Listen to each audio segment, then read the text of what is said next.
Hey guys, so I kind of went back in time a little bit because I started watching the videos on Somalia and on Maduro and Venezuela and all about the same time. And like I said in the short, I have probably 70 different channels that I go through. I have like a list of them. I collected them over the years, and these are the people I trust. I eliminated some of them from my permanent watching list, and when I actually go and just do a general overview on what's going on with politics, there's probably 20 guys that I would normally watch. I wouldn't bother with all those people, because there are some people that they're really sensational and they just they get me riled up, and it's not good health wise. You gotta keep at least people that have a little bit of white pill in them and not all black pill and righteous anger all the time, because again, when you get into politics, you don't want to be like a lot of the people that are protesting all the time. There's no reason to get yourself completely worked up over something that's I wouldn't say it's not a big deal, but there's no reason to shorten your lifespan is what I mean. So anyways, I started watching the videos around the time Nick Shirley came out with his, and then I watched a lot of response videos to him, and then from there a bunch of stuff on Maduro, Venezuela, and the Somali fraud in general. And I was like, you know what, there's probably stuff I kind of missed around that period. So I went to the previous month, starting December 5th or something like that.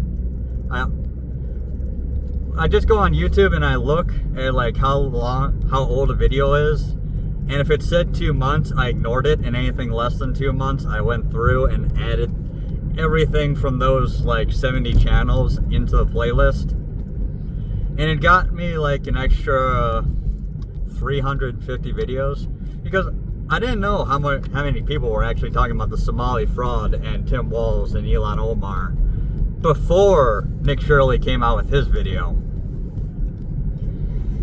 And I am about a little less than halfway through that list, which was around 300.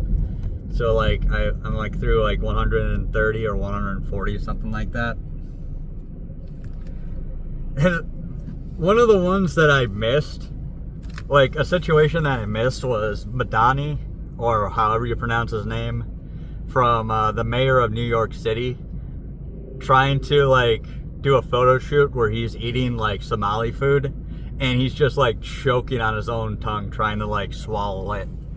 It's so funny.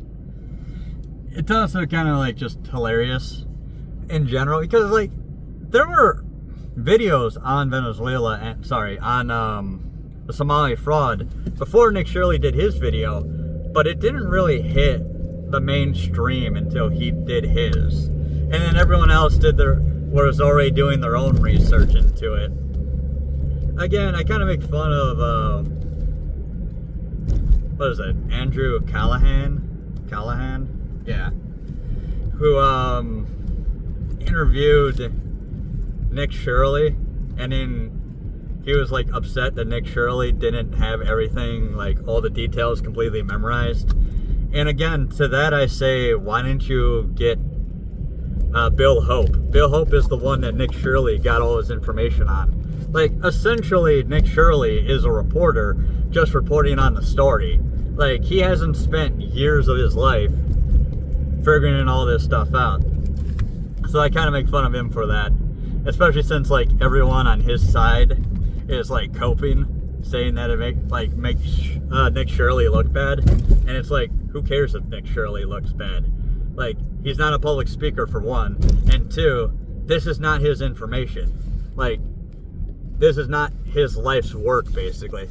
I wouldn't even say it's Bill Hope's life work. It's basically the work he's done over the last 5 to 7 years, something like that.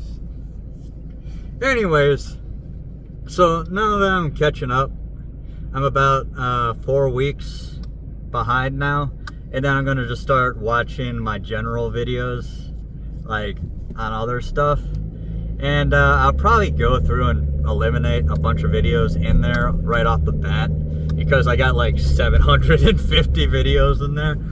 Oh, that's too much. It'll take too many days to get back up to like modern, like the here and now. But yeah, no, I do a lot of research into this stuff, and I gotta be focusing on my schoolwork, and I gotta focus on getting a new job,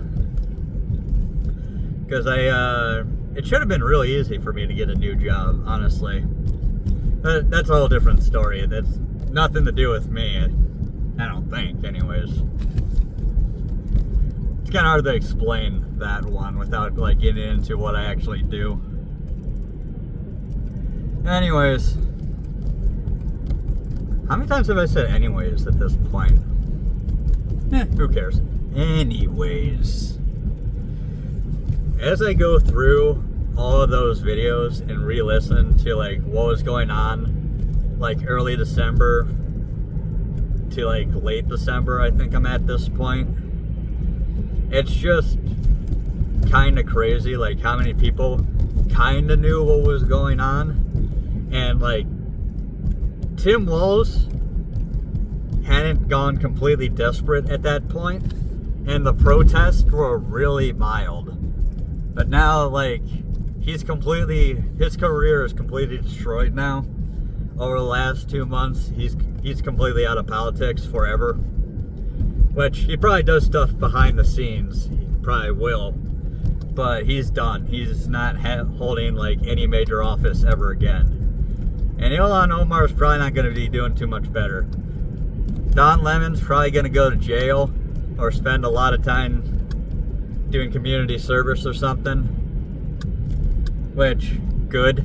You're not a journalist if you break into somebody's church and then refuse to leave when they tell you to. That's not journalism. That actually violates the First Amendment. You can't violate the First Amendment and then say that you are protected by the First Amendment. That's not how that works. Church land, church property is private property. You can't just go in there and start filming everybody. Just like you can't kick in somebody's door and just start filming them on the couch. Like, those are protected spaces, like actually protected spaces. Not like those frickin' those cool down areas that liberals and like Democrats wanted in like every single college. Yeah, and your cool down space should be like your house or something, dude. I don't get that one either. God, it's just so frustrating. It's just so frustrating. Just how stupid a lot of this is. Oh, and like on Twitter, by the way, a bunch of people decided to reenact the raising of the flag on Iwo Jima, which, as a Marine, and again, my opinion does not reflect the DoD, the Department of the Navy, or the Department of the Marine Corps, but as a Marine, I think it's just completely stupid. I'm not like super offended about it. I just think you look dumb, especially since a bunch of people pointed out that they just hold the flag there, whereas the actual raising of the flag of Iwo Jima, they actually raised the flag straight up, and then the guy just happened to catch that iconic picture. And then people like analyzed it the hell and back, trying to decide what everyone in the picture's personality was like. Because a bunch of those guys didn't go on to survive the actual battle. And people were just like making fun of them because they're just holding the flag there. They're not actually raising it. They're just doing a photo shoot. And I'm just like, dude, God, you guys look so dumb. You guys look so dumb. All you had to do, if you were going to do that, which it would have failed either way, but if you're going to do that, just raise the flag several times and then try to get the pose which each raising. And if you get one perfect, great, but like, don't take a video of you doing it. If you're going to hold it still, just take pictures. Don't just don't make a video of it, because then it really looks inauthentic at that point then.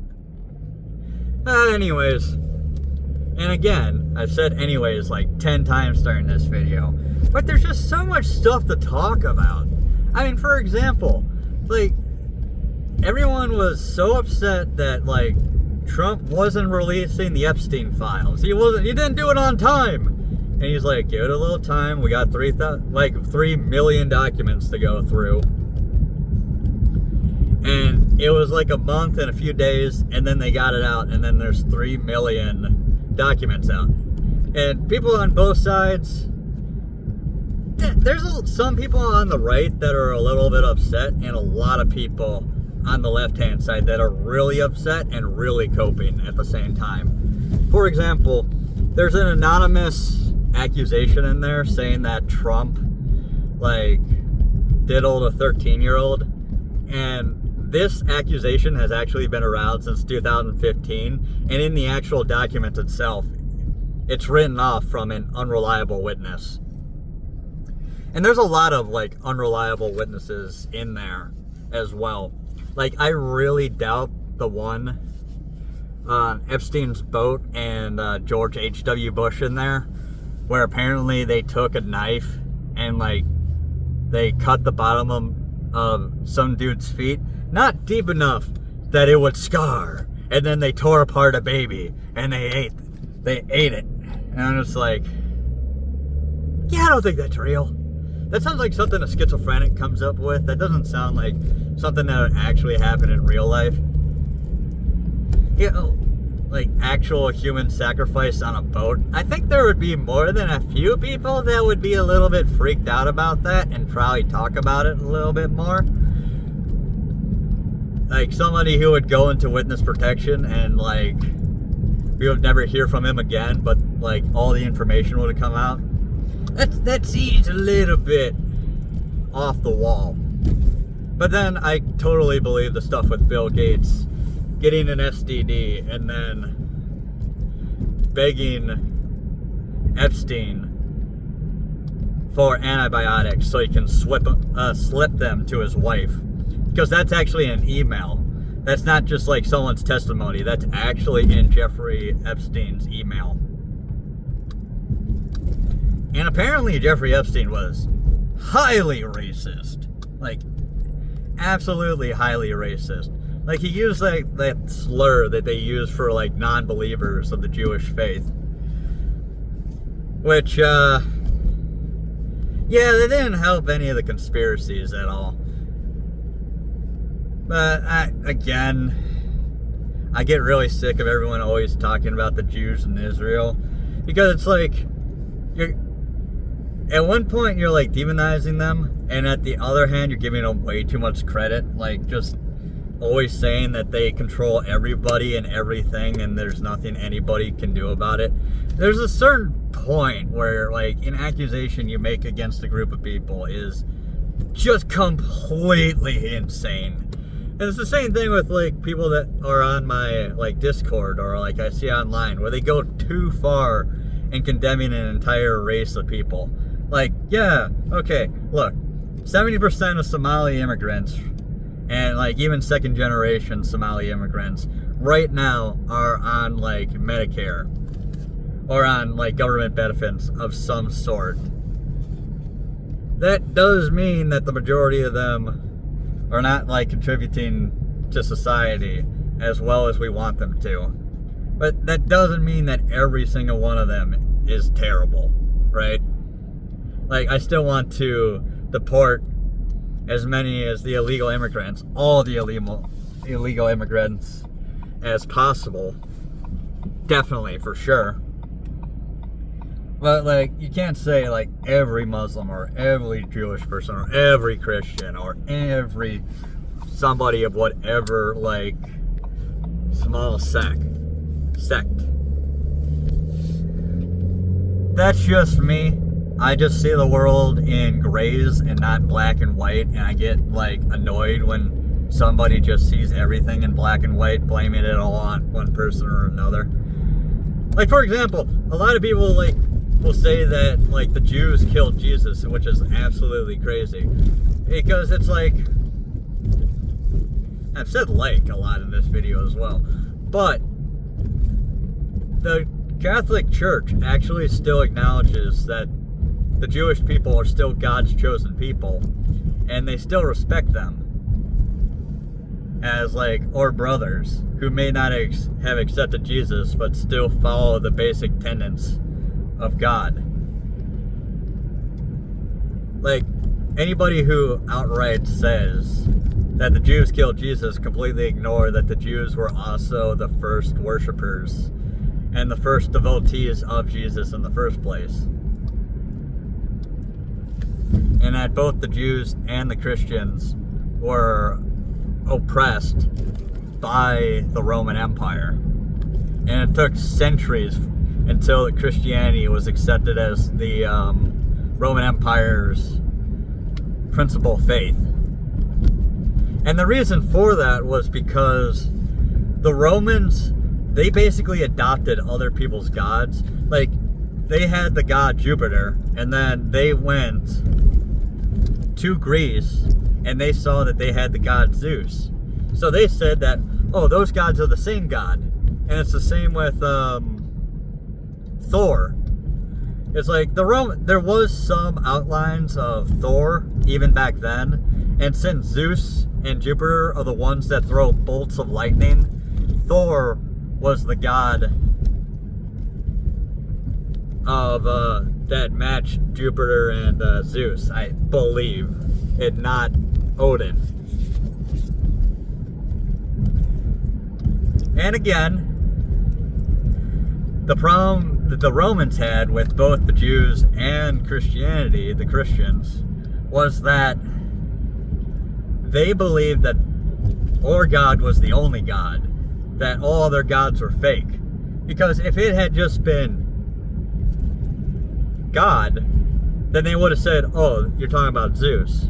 And they would have just written in, like, these guys believe Zeus is this instead of what we believe. Yeah, they're a little bit slower like that, is what the Romans would have said. But no, we outright denounced all their gods and said that our God was the only real one. And eventually, their faith died out. As, despite what people think, Christianity actually allows for the acceptance of scientific data into the world, whereas the Roman gods didn't.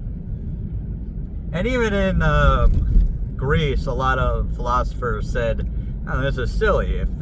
This is a metaphor. This isn't reality. Or science tells us different. And, like, at least one guy was it Plato? Or was it Socrates? I always forget which one is which. I think it was Socrates was killed because apparently he didn't worship the gods correctly. He didn't have the proper faith. Which for a lot of people just meant that he was super annoying and he wouldn't stop asking everybody questions. Which, it's just the way ancient world works sometimes. I mean, after all, Archimedes, during the, the Battle for Alexandria, he was supposed to be captured and taken to Rome so he could work for the Romans. And apparently he refused to leave his experiment. So a Roman soldier just said, hey, you know what, screw this, and just killed him. Instead of, like, just knocking him unconscious and dragging him out of the building. And then the Library of Alexandria burned down. A lot of knowledge was lost that day. But yeah, there's just so much going on. People are coping with the fact that Trump wasn't nearly in the Epstein files as much as people thought he would be.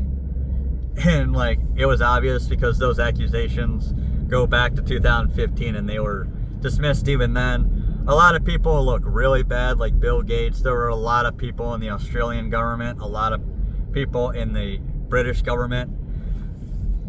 There's been a bunch of people who stepped down from office. Hopefully Prince Andrew is going to end up in jail. So apparently the Prime Minister of the UK has demanded that Prince Andrew testify in front of Congress, which is fair, but wouldn't you want him to testify in front of Parliament first? I mean, he's one of your guys, right? And I think it's just another, like, hit to the UK's pride that they don't think that them having Prince Andrew come and explain himself to Parliament is going to get the necessary, like, oomph and, like, widespread knowledge. Like, it's not going to get the media attention. And then they have to bring him to talk to Congress. And now get the word out there in the world. Just lie, British people. But your country, your empire has fallen so far. I am so sorry. I am so sorry that it has. But it certainly has. Oh, God. A lot of that stuff in the Epstein files, dude, it's just crazy. I know I'm like all over the place right now, but reading through a lot of it, and people are just finding like the most insane stuff. Like there was one where Epstein is like sending a message to somebody whose name is redacted, and he's like, "Hey, how are you?" And then he says, "I loved the torture video." And then there's like apparently a video of a sitting senator in one of those vacuum beds, which, holy hell. I think that one's real. That one was vastly disturbing. So yeah, the left is really coping on it. The right is slightly annoyed because a lot of names are redacted, and it's kinda hard to like feel sympathy for them because 3 million documents got released, and we don't know what the story behind that is. Like, the redacted people could be like state witnesses that agreed to testify in exchange for not, you know, having a conviction or an indictment on their record. Or it could be that they were forced into it as well. And it's just kind of hard to say. We have no idea what's going on behind the scenes. And then, like, the left's cope is, oh, but it's not even half the documents. There's 6.5 million documents. And it's like, really? You got no documents under Bush. There wouldn't have been a lot under Bush, to be fair. But you didn't get any documents under Obama.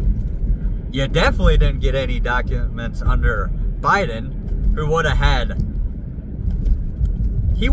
that 6.5 million documents. And only now we get the documents under Trump. Took him his second term, but we got them. And about time too. But he's the only one who released the documents. And you gotta remember, he was the one who helped get Epstein locked up in the first place. He banned Epstein from all of his properties long before he got indicted for his crimes. And when the FBI was asking all the rich, famous, and powerful what they knew, Trump was the only one who gave up all the information he knew without a fight. He helped the FBI as much as humanly possible. And he was the only one. He was the only one. He definitely put in a lot of work to prove that he had nothing to do with any of this. And again, the left is coping on it, trying to say that he was at the island, which caused another person to get sued, by the way, because somebody else said that Trump went to the island, which is demonstratedly false at this point. Completely proven false at this point. So, yeah, even if it was a joke, yeah, no. Trump should take him for every single penny that he's worth. Because at this point, it's beyond the pale. It is completely insane. We've had enough riots. We had enough crazy people trying to assassinate Trump. At this point, any slander, any demonstratively false information being spread at this point needs to be cracked down as hard as possible. And I'm not asking for arrest. I'm just saying, sue them into the dirt, Trump. Sue each and every one of them who keeps doing this crap, who keeps trying to encourage violence. It is so annoying at this point. It has been 10 years. It's been like 10 years. And they still keep pushing all this propaganda that has been proven false time and time again. It has gotten frustrating. At this point, it's been a decade of insanity, and it's time to crack down on it and end it. No more of this crap. We're all just so sick of it. We're sick of the lies. We're sick of the propaganda. We're sick of every one of these people encouraging violence. And they'll be like, oh, we're not encouraging violence. We're telling them to protest peacefully. And I would have to remind you that they arrested Trump for saying protest peacefully. So no, that excuse doesn't work, especially since you're referring to everybody who works in the government as being the Gestapo. Because you can't say be peaceful and also tell them don't fight against the Nazis. Like, it doesn't work like that. It's just insane, dude. Just absolutely insane. Enough is enough. No more of this extreme rhetoric. No more of the violence. No more of the lies. No more of the propaganda. We're moving on. We're getting rid of this, and we're coming back to sanity. And if people don't want to go back to being sane, maybe we should reopen the asylum and start checking people in. We need to start reopening the asylums and start putting people away if they are just so completely divorced from reality that they don't understand what's going on. And I have to remind you that there were a lot of people within Epstein's circle that turned against him, and every single one of them said Trump wasn't there. And I'm pretty sure there's nothing on Biden either. There's nothing on Biden. There's nothing to show that Obama went there. There's plenty of evidence of Bill Clinton going there to the island. But there's nothing on Obama, and there's nothing on Biden. Honestly, I think Biden sniffing girls' hair had more to do with his dementia and his, cancer messing with his brain than anything. But I don't know. Maybe there'll be stuff that does come out. But there's a lot of stuff on Clinton, and you don't care about that. And I keep having to tell a lot of people who are like, Trump's a PDF file. And it's like, no, he's not. It's like, we can prove that he's not at this point. Actually, we can prove that he's the main reason that we have these documents and that Epstein ended up in prison in the first place.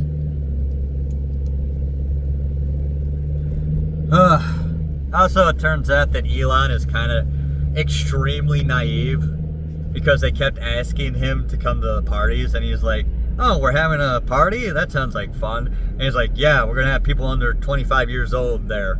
And Elon's like, oh no, I'm going to work on my rockets instead. Bye, I guess. Freaking Elon, come on, dude. What the hell?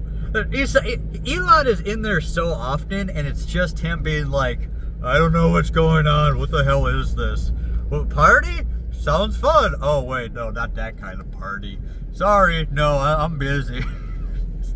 Elon, God. Dude, he's got autism. He definitely has autism of some sort. It's funny too because Elon accused Trump of being in the Epstein files, eventually apologized for it and made up with Trump, and it turned out that Elon's in the Epstein files more than Trump is. Which, god damn it, Elon. Just, by the way, being in the actual files doesn't matter. There are a lot of people that are mentioned in the files who didn't do anything. And there's a lot of false witnesses in there who like made an accusation that turned out to like not be credible in the first place. So even if they are in there, they're not necessarily guilty of anything. But there are a lot of people that are definitely guilty of something. Again, I'm not sure about that H.W. Bush sacrificing baby thing. That's again a little bit extreme. A little bit schizo. To be real, I think, but we'll see. We'll see about that one. Anyways, I'm gonna leave it there, guys, before I keep rambling. That's it for now. Bye.